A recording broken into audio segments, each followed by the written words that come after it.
Muy buenos días a todos y a todas. Agradezco su presencia y participación en esta ceremonia y en estos diálogos que se abren, que se ofrecen como una forma de compartir. Ustedes tienen la palabra, adelante.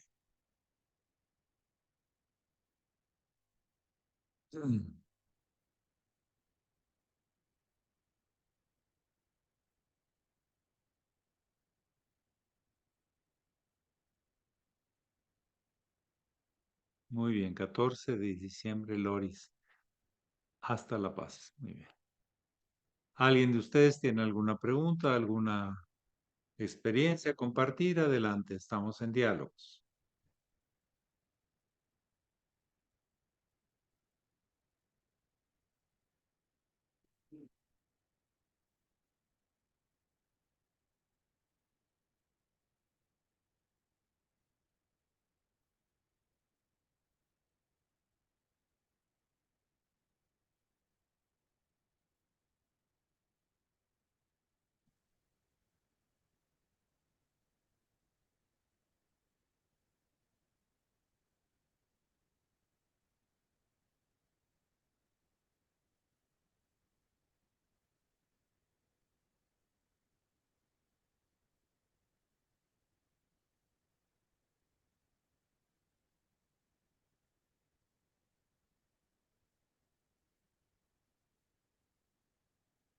Sí, Alejandro Maya. Sí, maestro, buenos días y buenos días a todos. Maestro, en todo o en muchas partes del mundo siempre hay una virgen que festejan. ¿Cuál es el simbolismo de la virgen? ¿Cuál es lo profundo de las vírgenes o el festejo de las virgen? Gracias. Bueno, este tema es muy antiguo. La virginidad representa la capacidad de ser una servidora de algo superior. ¿Por qué? Porque todavía no tiene compromisos con la tierra, con los hijos, con el hogar, con la humanidad. Está al servicio del Señor. Buda hablaba de que fue nacido de una virgen, mucho antes que Jesús.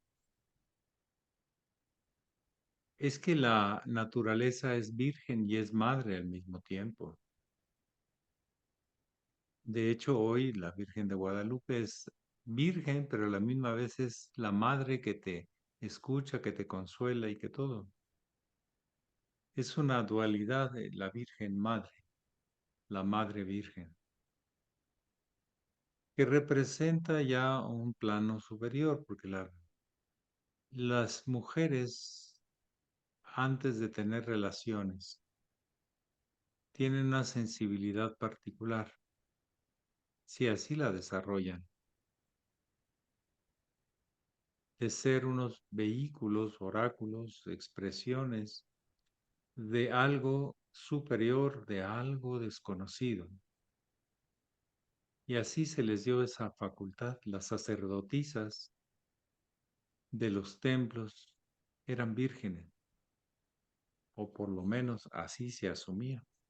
Y el día que ya tenían relaciones, se ataban a lo humano, a un hombre, a un hogar, a un proyecto, a una familia. Y no es que sea malo, es que es la otra parte, la Virgen Madre.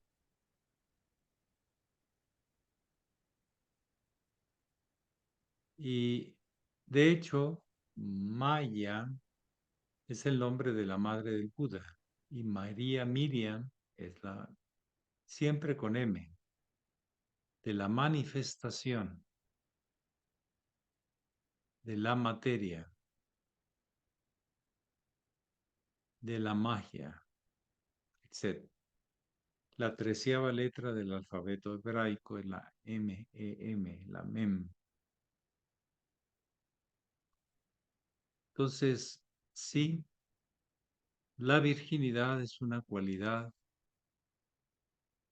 de lo femenino. Voy a poner una cuestión más práctica.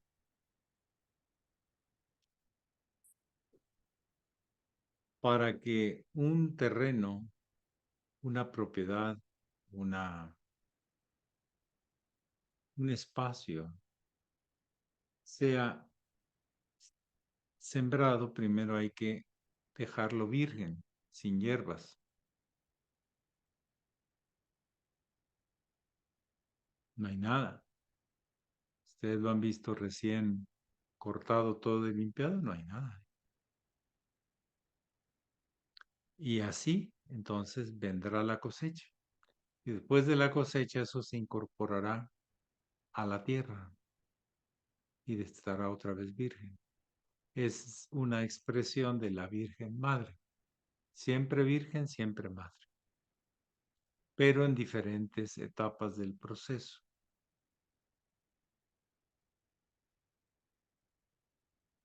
La virginidad es una facultad de estar totalmente abiertas y al servicio de algo superior. Es el sentido de la virginidad. No es un tejido de los órganos genitales, es una facultad de la conciencia, de apertura, de confianza, en el principio del Padre que la protege. Los padres a veces no, protegiendo a las chicas que no se metan, con chicos que no. Es una cuestión de los padres y de las hijas vírgenes. Decían antes, no se usa ahorita, que cuidaran su virtud, que era su virginidad, pero que cuando se consagraran serían madres y esposas. Es un tema en lo más profundo de la psique, de que presiente que así es el orden, independientemente de ahorita que estamos en una etapa de la humanidad muy anárquica, donde todo el mundo quiere mandar, pero no sabe ser parte de un orden total, de un orden universal. Bueno, así se da, pues así se da, pero siempre las grandes culturas de elevado sentido espiritual han sido de orden y funcionalidad. Fíjate bien por qué y para qué. ¿Mm?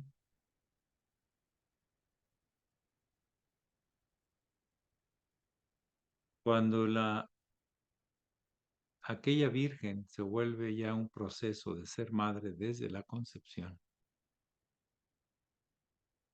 ya cambian sus intereses y cambian sus ligas hacia la tierra.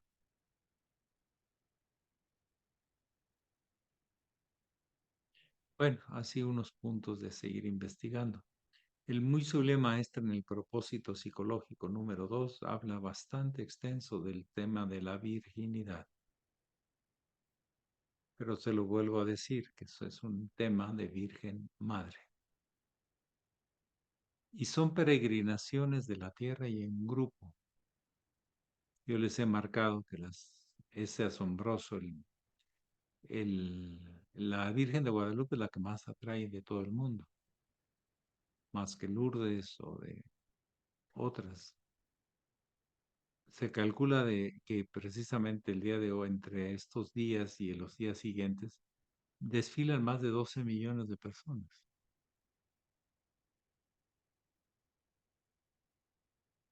Le van a pedir a la muchachita, porque es una muchachita, es una jovencita, de unos 13 o 14 años,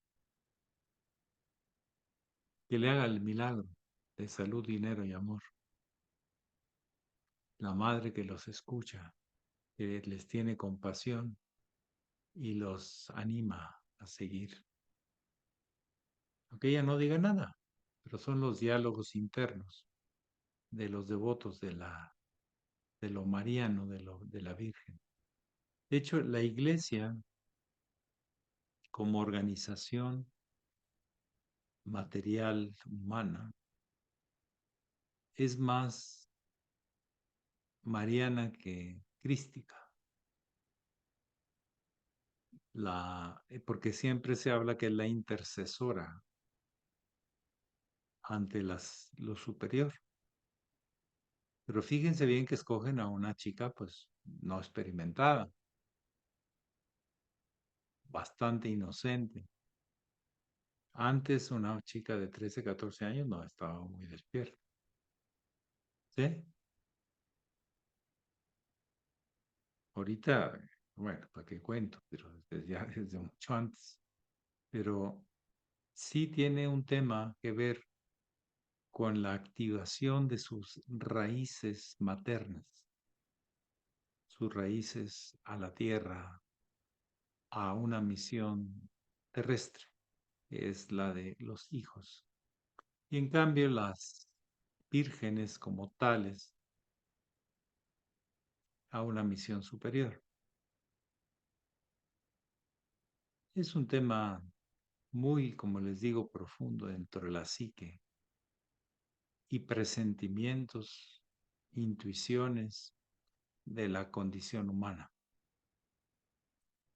Y hay veces que no se entiende, pero se presiente, se da por hecho. También en los pueblos diferentes en América y en otros lados, se les daba unas acepciones muy particulares a las vírgenes. En los incas eran las mioctas y no tiene que ver nada con el cristianismo, porque eran espíritus limpios, libres, sin asociación terrestre, muy inocentes. Una virgen tiene que tener un gran dosis de inocencia, si no, no es virgen. ¿Sí? Y no quiere decir que sea malo o bueno, simplemente es etapa, una etapa de la conciencia. Sí, adelante, Enar. Gracias, maestro.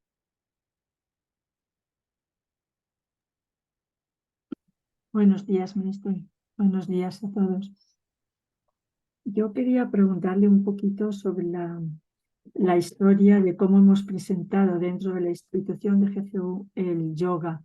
En la primera etapa parece ser que era, me parece que fue el maestro Estrada, el hermano mayor, quien lo nombró yoga solar, ya por polaridad, para oponerse al yoga lunar. Y luego más adelante lo nombramos como Yug Yoga.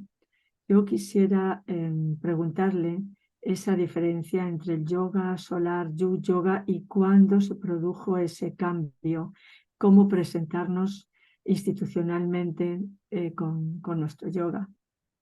Gracias.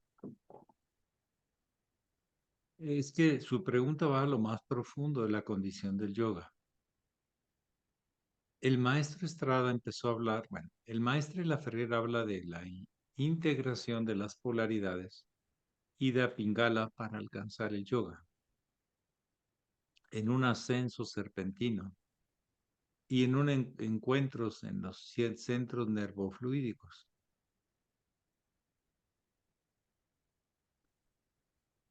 Y no se plantea, pero sí en forma natural, aunque lo deje esbozado sin meterse mucho, que hay las escuelas más emocionales místicas y las más iniciáticas de método, de conocimiento.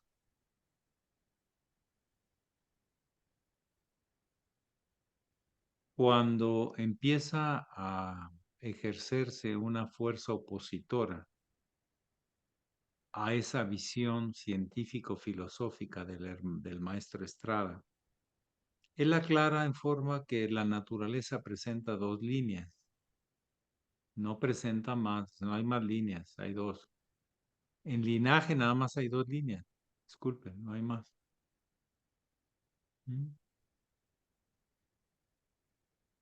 La lunar y la solar. La solar comprende a la lunar, pero la lunar no comprende a la solar. la místico-religiosa, dogmática, doctrinaria. No entiende de que alguien se abra, sino se tiene que atar a una doctrina, a algo ya establecido. El maestro lo muestra también en cuanto a la práctica con los ojos abiertos y los ojos cerrados. Él decía, el místico religioso, no el místico científico, sino el místico religioso, cierra los ojos para ver a Dios dentro de sí mismo. Y el iniciado solar abre los ojos para verlo en todas partes. De hecho, él enseñó esa práctica de asanas y meditación con los ojos abiertos. Pero al ver que no le hacía y no le entendía la gente, prefirió callarse.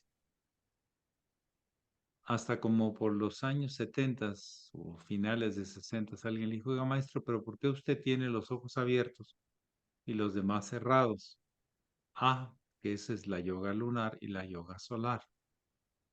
Una nos lleva a la omnipresencia divina y una nos lleva a la imaginación, a la fantasía del Dios personificado. Es lo que hace cuando cierras los ojos. Tienes que agarrarte de una forma mental, pero es limitada. Lo lunar conserva, gesta, nutre, protege, conserva, no cambia. No está en contacto con la continua revelación, sino con la doctrina, con lo ya establecido, el status quo, así se llama, lo establecido. Y es su naturaleza, muy femenina. Y cumple un papel, guarda la forma. Pero el fondo, como no tiene forma, es más allá que la forma. Todas sus formas son más que expresiones de su verdadera y única forma, que no tiene.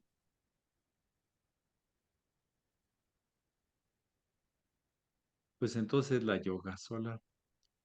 Ahora, ya como método, el que empezó a usar ese término para distinguirse fue Carlos Peñafiel. Empezó, y también Gulben sacó un libro llamado Yoga Solar.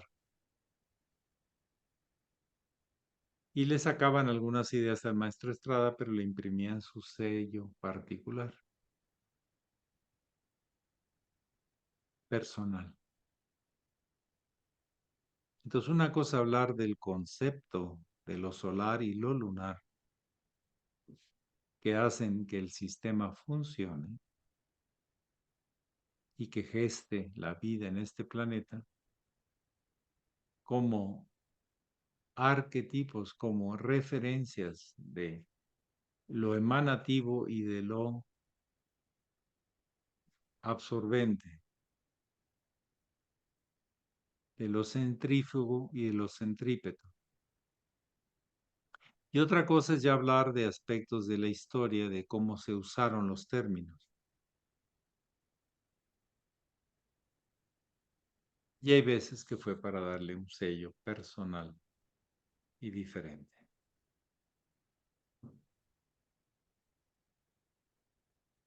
Básicamente la diferencia es, decía,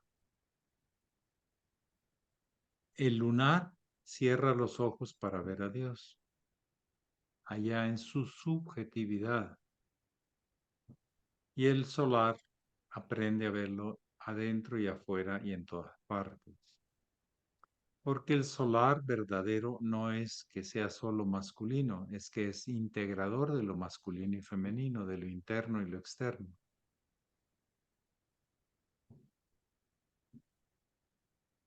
Entonces podemos irnos por el lado de lo conceptual, de la raíz conceptual de lo lunar y solar, o podemos irnos hacia el tema histórico, anecdótico,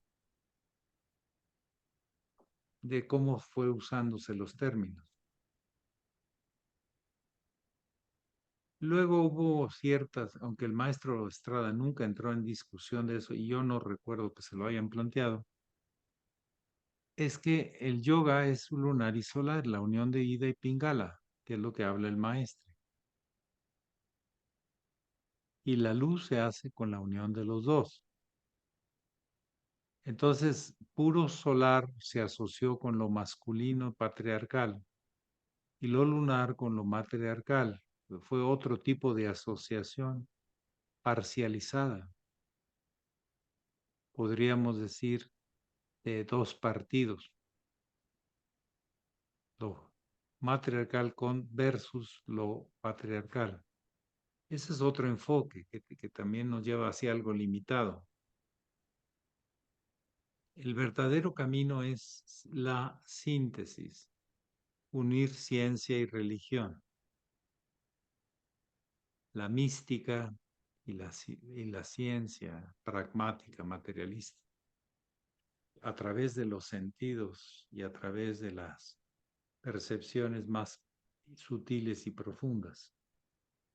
Entonces depende en qué contextos los queramos analizar, conversar. Este tema de lo lunar y lo solar tiene varios y no precisamente coinciden. ¿Mm? Y claro que no nos podemos apropiar de un término, sino más bien cómo ejercemos el yoga, cómo ejercemos la acción.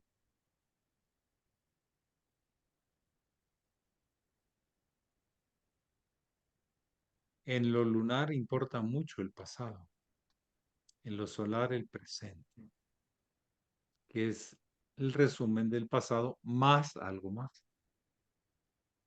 No es la repetición, es la recreación. Y la recreación siempre da algo más, un plus, una utilidad, algo más. Algo más que alguien quisiera comentar o preguntar, pero depende en los contextos que usemos estos términos, ¿eh?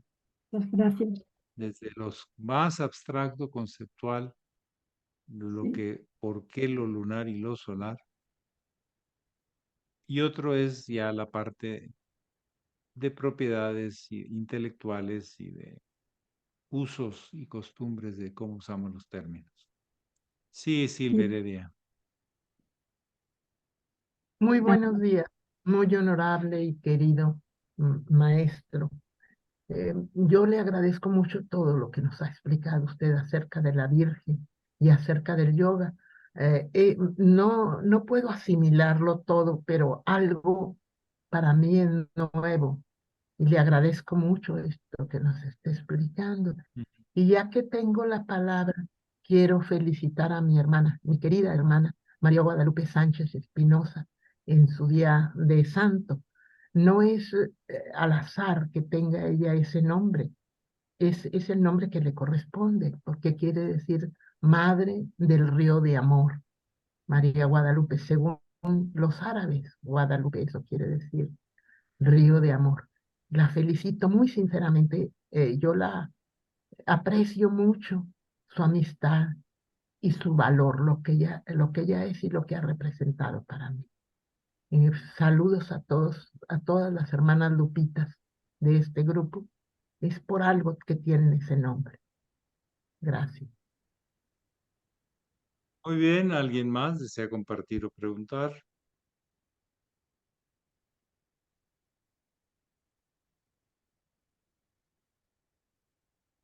Sí, Enar. Y volviendo a tomar la palabra, quería completar porque entonces el yoga, como ahora nos presentamos, integraría esos dos. Está muy claro lo que usted ha dicho, el yoga solar Bien integra el yoga practicado, lunar, sí. bien Ida y practicado. Pingala. Si no, no hay Es- centro. El centro, que es el ascenso por Shushumna, solo se alcanza en algo más allá que lo polar que la polaridad, sino la integración de la polaridad en la luz, en un lugar vacío, porque Sushumna está vacío, no tiene polaridad, es neutro. Es vacío, más que neutro, es vacío, no neutraliza, sino es el lugar donde no hay poder, sino solo encuentro, solo hay unidad, hay luz. La realidad aparece en el natural devenir de la manifestación, el poder sobre la manifestación, que la crea, la impulsa, le da poder. Pero ese está en todos los seres y puede ser canalizada para bien o para mal.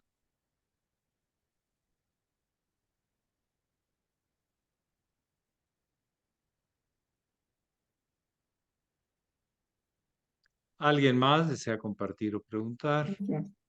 Pero vuelvo a repetir, hay diferentes niveles de manejar este tema. ¿Mm? No solo uno, son varios. Y a veces no coinciden. Sobre todo personas que se quieren radicalizar hacia un lado u otro.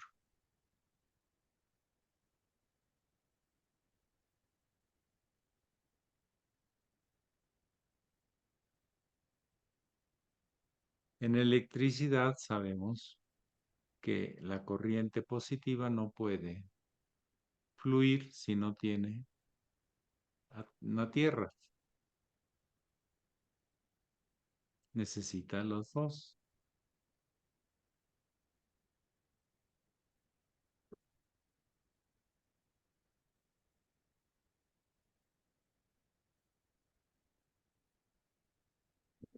¿Alguien más desea compartir o preguntar?